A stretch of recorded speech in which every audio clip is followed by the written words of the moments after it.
Hello, my friends, and welcome back to Cat on a Sofa. And today I would like to talk about Avatar. So, before we get started, if you do enjoy this video and you do want to see more like it, please consider liking and subscribing, guys. And with that, let's get to it. So, I don't have an Avatar steelbook. Oh no. I'm pretty sure it's getting a 4K release to coincide with Avatar 2's, and I'm hoping to grab a nice 4K premium-ish, preferably extended cut set of Avatar in the near future. But until then, I have these. This is the first ever Blu-ray that I ever bought. I mean, literally the very first one, and it was from CEX, as a lot of my collection was.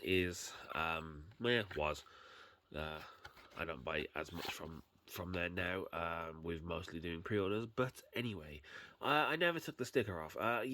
This was when I got. I want to say I had a PS3, and I wanted to get a Blu-ray, and I wanted to get one that would absolutely show off the format to the best of its ability. And with that, I went for Avatar. And even now, so many years later, Avatar is still one of the best-looking Blu-rays that I've ever seen, especially the extended cut one. And quite honestly, it is so good. You could be forgiven for thinking that it was a 4K. You really, like, I would honestly put this up against a lot of 4Ks, and I don't know if I would be able to tell the difference, and I don't know if people could tell the difference. I mean, obviously, there isn't an Avatar 4K, so if you knew that you obviously know that it wasn't a 4K. But you know what I'm saying, right? Like, you'd have to. It looks bloody spectacular, is what I'm trying to say. So yeah, this is the original one, and this is the one I got more recently, which I think my daughter has got her hands on and damaged at some point in the past, or it was damaged to start with. I don't remember now. But this is the extended cut, and I feel like this was supposed to have a slip of some kind, but it doesn't. But yeah, if you haven't seen the extended cut of Avatar, it adds a lot. It tells you a lot more about what happened to Jake's brother, and what happened to the school, and why exactly the Na'vi fell out with the humans, to the extent that they did. So yeah, if you haven't seen that, it does add quite a lot to the story, and it is definitely my preferred version. That being said, Avatar 2 is on the horizon, and I haven't gone too deeply into reviews. I've read a few headlines, and I have actually watched one review. I watched Chris Stockman's review, and he said it's really, really good.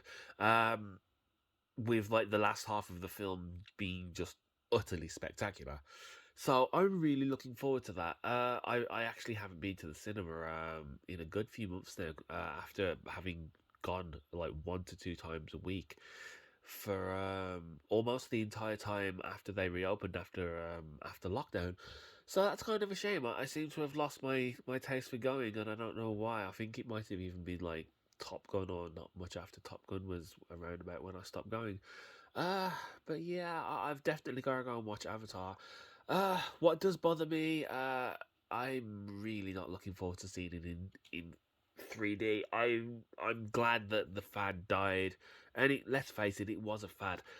However, the original Avatar remains as one of just a handful of movies, if not the only one, I specifically remember as just being fantastic in 3D. Like, to the point of people audibly gasping at certain scenes.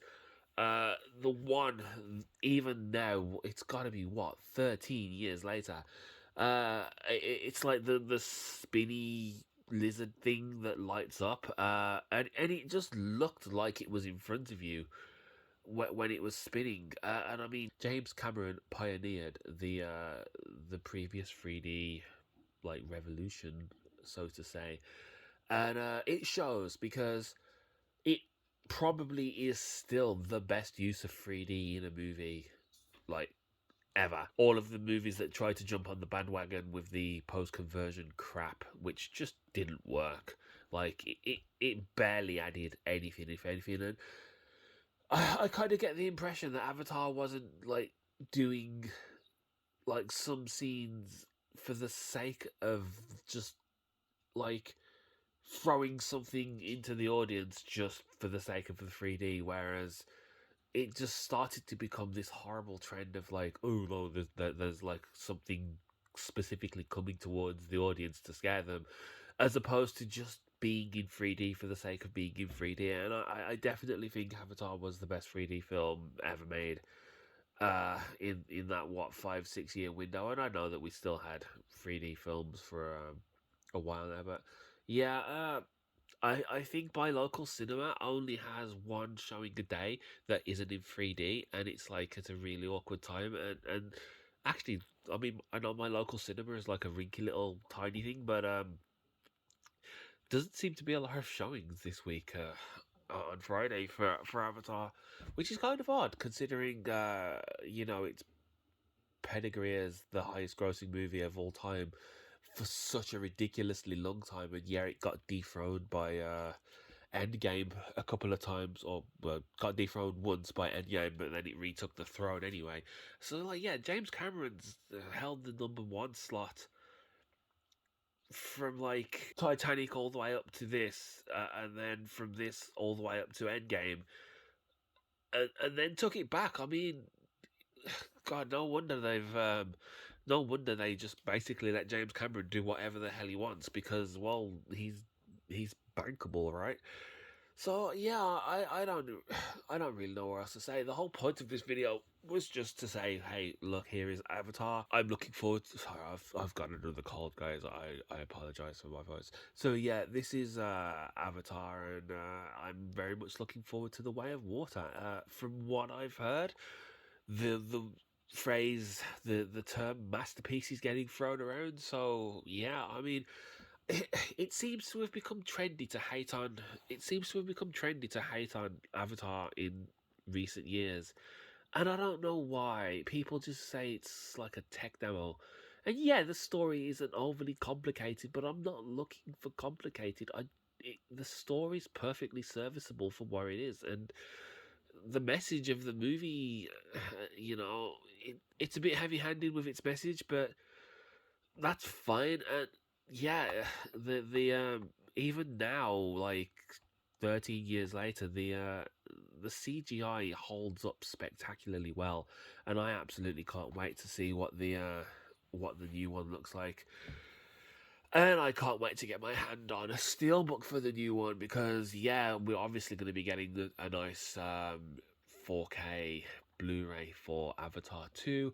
And I've heard that Avatar 1 is getting a 4K remaster. And yeah, I don't know how well the effects will scale up, but the HDR should massively make this movie look even better than it already is.